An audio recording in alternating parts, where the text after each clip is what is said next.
안녕하세요. 이 시간에는 우리나라 최씨의 역사적 기원에 대해서 살펴보도록 하겠습니다. 최씨는요, 이 한문을 그대로 이해를 하면 됩니다.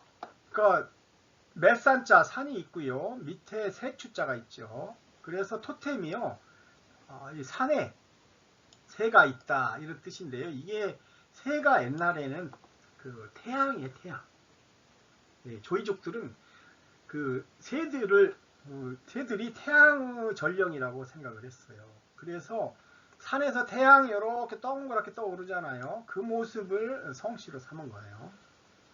이게 그 최씨들은 회의족들인데 회의족들이 이게 산동반도의 그 가장 그 우측편에 우이족이 있었어요. 우이족 고조선족이죠. 그리고 동이족들이 이쪽에 살고 있었어요. 그리고 고위의 회의족들이 살고 있었는데 이 성씨들이 다 이제 나중에 다 이 만이 되고 나중에 이제 대륙백제로 힘을 합치죠. 그래서 이 최씨는 바로 이 회의족의 대표적 성씨입니다.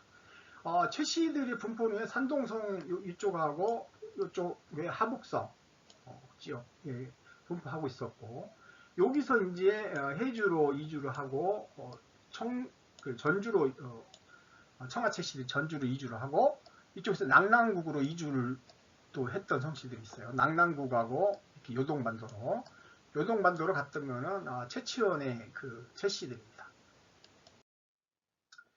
우리나라 최씨의 인구는요 2015년 현재 233만 명으로 상당히 많습니다. 최씨가 이게 한반도에서 왕이 된 적이 한 번도 없는데 그 인구가 233만이나 된다는 것은 최씨들이 그만큼 한반도에 많이 들어왔다는 걸 보여주는 거예요. 그러니까 김씨나 이씨나 박씨는 허수가 있는데 이 최씨는 허수가 거의 없는 것 같아요. 본가는 경주, 경주가 큰 집이라고 하는데요. 이거 잘못된 기록이에요. 삼국사기 기록은.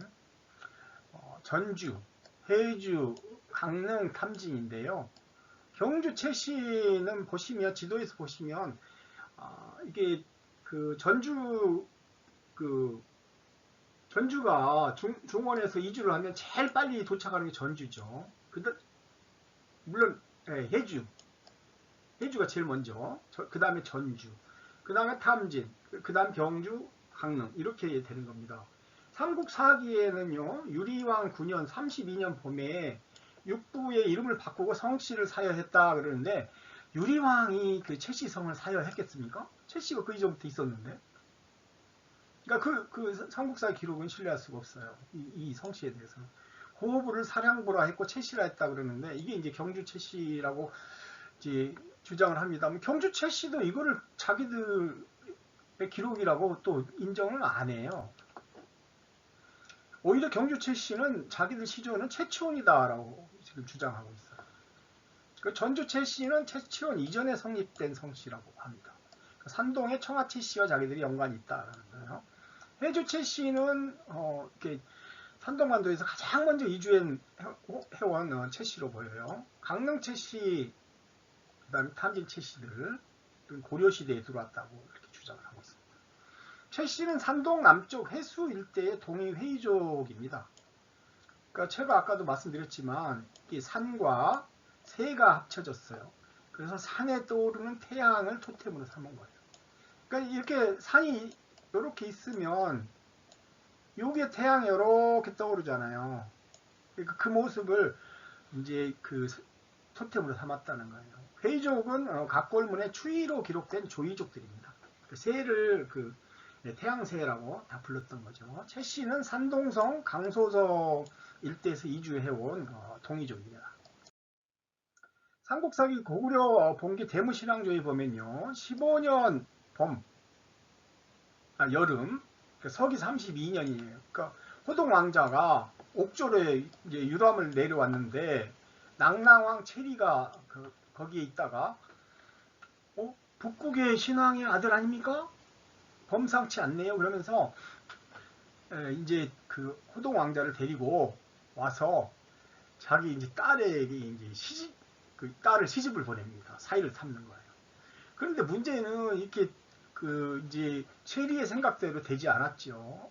호동이 이제 그 체리의 딸에게 그 낙랑국에는 북과 나팔이 있어가지고 침략을 하게 되면 이게 저절로 울어서 모두 대비를 해가지고 나라를 칠 수가 없다는데 이거를 다 없애야 내가 당신한테 장가를 가겠소. 이렇게 이야기를 하니까 최 씨의 딸이 이제 예리한 칼을 갖고 몰래 창고 안에 들어갑니다. 그래가지고 북의 면과 나팔의 주둥이를 모두 깨버려요. 그리고 나서 호동한테 알리죠. 그러니까 이제 호동이 그걸 알고는 이제 고구려 왕한테 자기 아버지한테 보내가지고 낙랑을 습격해서 낙랑국을 멸망시킵니다. 그러니까 이제 체리는 북과 나팔이 울리지 않으니까 아무런 대비를 하지 못하다가 당했는데요.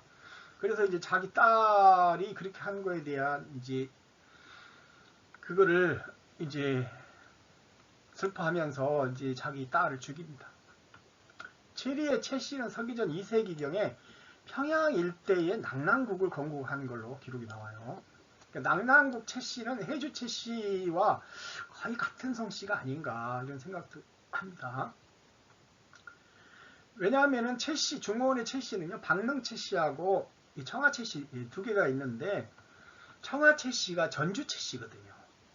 그러니까 해주의 북쪽에 있었던 요동에 있었던 경주 최 씨라든가 아니면 해주 최 씨라든가 낙랑국의 최 씨는 다 이제 그 박능 최 씨들로 보여요. 평양에 있었던 낙랑은 낙랑군이 아니고 낙랑국입니다. 최 씨의 득성시조는 최계자라는 분이에요. 염제의 후손이었던 이 강태공이 제나라를 건국하죠. 제나라의 이제 그 태자가 정공이었어요. 이 정공은 바로 정약용의 그 시조들이 이 정씨입니다. 고물의 정씨.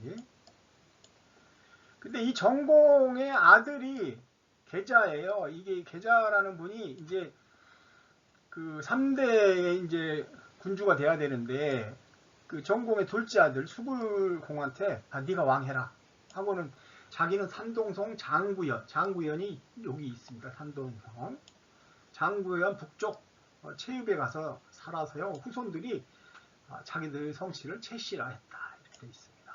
그러니까 중원의 최씨는 420만 명인데 크게 보면 집안은 박능 최씨, 정주의 박능 최씨하고 장구현의 청하 최씨 둘로 나뉩니다.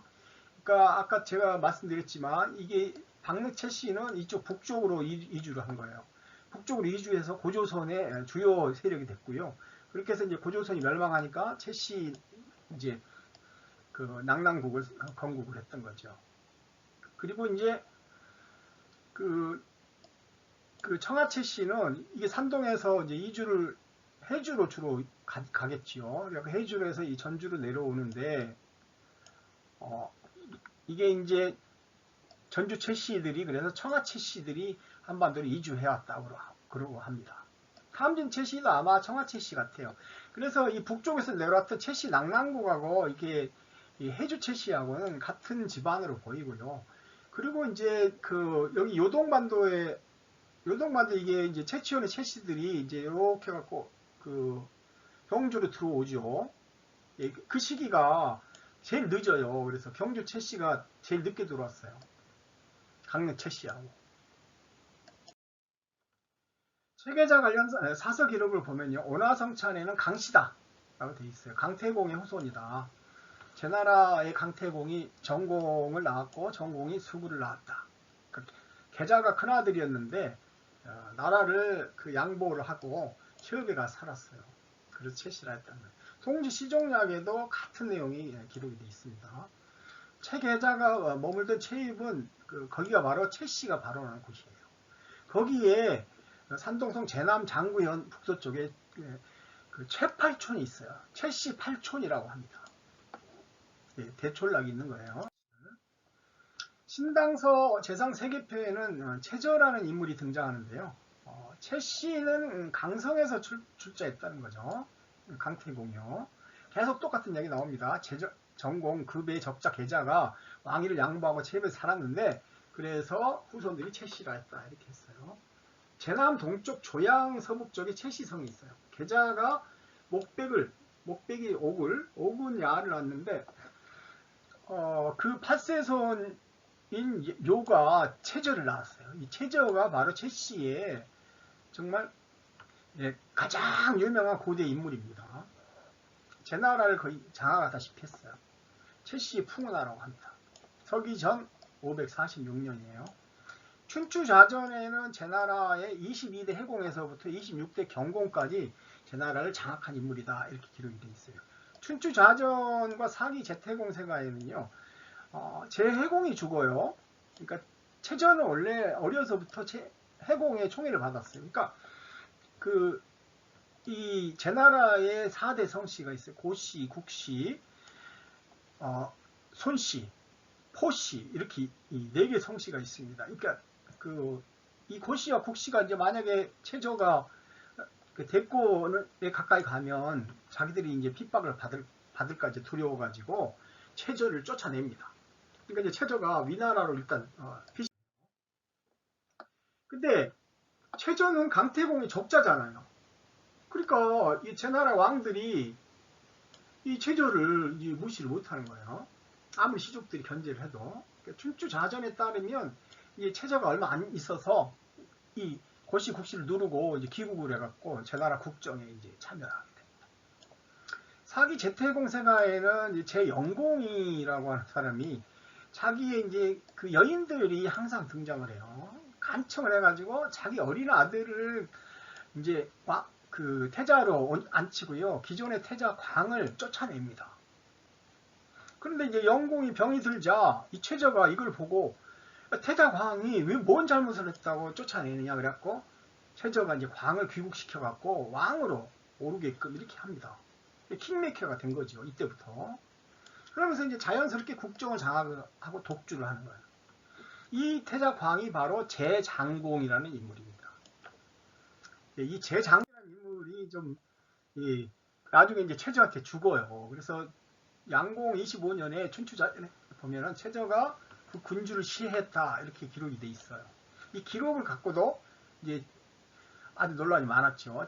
채저가 이제 이 기록을 보자 그래요. 그러니까 이 사관이 절대 안 보여준다고 그랬는데 뭐라고 썼는가만 이야기해봐 그랬더니 채저가 그 군주를 시해했다라고 썼다는 거예요. 그래 그럼 그대로 놔둬라 이렇게 했다는 거죠. 그래서 그 기록이 남아 있어요. 채저는 원래 그 상처에서 호라비로 살았는데 당시 남편을 잃고 혼자 살던 동각강이라는 아주 미인하고 재혼해서 아들을 낳았어요. 사기 제태공세가에 보면 장공이 이제 그 장공 6년에 당초 당공의 아내가 미인이었는데 그가 이제 죽자 채저가 이제 그녀를 아내로 맞았다는 거죠. 근데 이제 장공이 이제 채저의 집을 드나들면서 이제 이 동각강하고 눈이 맞아버렸어요. 그래서 이제 그 장공이 얼마나 채저 집을 자주 다녔냐면은 채저의 갓을 자기 갓인 줄 알고 쓰고 다닐 정도였다잖아요. 사기 제태공세가에는 그러니까 이제 채저가 아휴 이게 무슨 이게 지옥스러운 일이냐 그래갖고 이제 칭병을 해요. 병을 핑계 삼아가지고 이제 일을 조정이 안 나갑니다. 그러니까 이제 이 장공이 얼씨구나 하고 이제 아프다고 하니까 병문안을 오는 거예요. 병문안 와서 거기서도 채저의 아내를 또 찾아요. 그러니까 이제 이미 불륜을 저지른 걸 채저가 알고 있었는데, 그러니까 채저 아내는 이제 안방에 들어가가지고 채저와 함께 이제 안에서 물을 걸어 잠그고 이제 밖으로 안 나왔죠. 그러니까 장공이 기둥을 안고 노래를 불렀어요. 뭐 당신만을 사랑해요. 뭐 이렇게 노래를 했겠지요. 그러니까 황강 강어가 장공을 이제 수행하는 관원들을 대문 밖에서 막고 들어와가지고 대문을 잠갔어요. 그러니까 채저 부하들이 무기를 들고 안에서 나왔다는 거잖아요. 그래서 장공을 죽여버립니다. 채씨는 산동성하고 하북성의 대표적 동이족이에요. 그러니까 딱 양대 군망으로 나뉩니다. 산동성에 있었던 게 청하채씨, 하북성에 있었던 게 박릉채씨입니다. 고려와 조선에서 전주채씨를 청하채씨라고 불렀다고 해요. 전주채씨 족보에도 자기들이 청하채씨다라고 기록을 하고 있습니다. 지난 시기에 체계자의 후손 최의여가 동로후가 됐는데요. 동네가 바로 산동 북쪽이죠. 그의 장남 최백기도 동래후를 계승을 했어요. 이게 청하채씨들이에요. 산동 지역을 장악을 했던 게 청하채씨고, 그 차남 최중모는 북쪽으로 올라갔고 박능에서 박능채씨 지파를 만들었어요. 박능채씨 집안도 이 집안도 큰 집안입니다.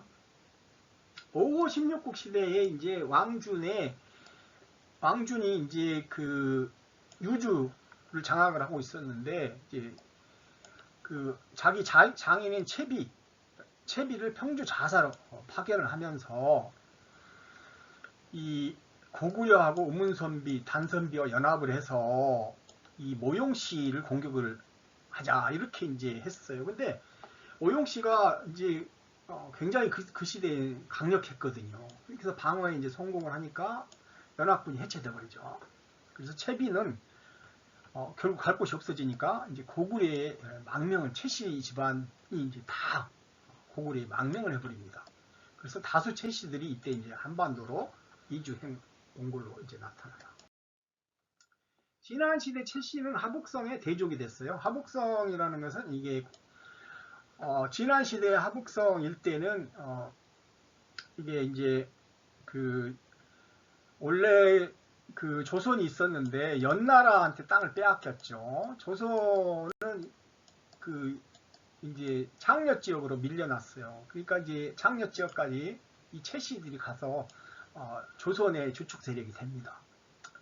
서안에서 송나라까지 많은 벼슬아치를 배출했고요. 위진 시대에서부터 당나라 초까지, 당나라 때는 이씨들 왕조잖아요. 근데 이씨들보다 더 많은 선비들을 배출한 서열 1위 성씨입니다.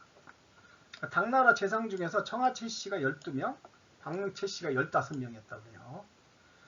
그러니까 이게 어마어마한 성씨인 거죠. 이씨들이 어마어마한 숫자임에도 불구하고 선비족 이씨들보다 더 뛰어난 재능을 가지고 있었다는 거예요. 최엽의 아우 최중무는 박능 안평에 살아서요. 이게 나중에 이제 박능 채씨로 분화합니다. 그래서 채씨에는 청하채씨, 산동의 청하채씨와 박능채씨, 하북성의 박능채씨 두 개가 있다라는 걸 알 수 있고요. 채씨는 천하에서 가장 유명한 성씨라고 알려져 있고요. 북방호족, 여기서 말하는 것은 고조선족 중에서 그 대표 시족으로서 천하 제일의 높은 문이다라고 불렸습니다. 천하의 가장 귀한 성씨 중에서는 최씨, 노씨, 최씨가 제일 1번이잖아요. 언귀성자 불려 최씨만한 게 없다는 거고, 그 다음 노씨, 이씨, 정씨, 왕씨입니다. 그래서 채씨가 제일 가는 성씨다 라고 했습니다. 마치겠습니다. 감사합니다.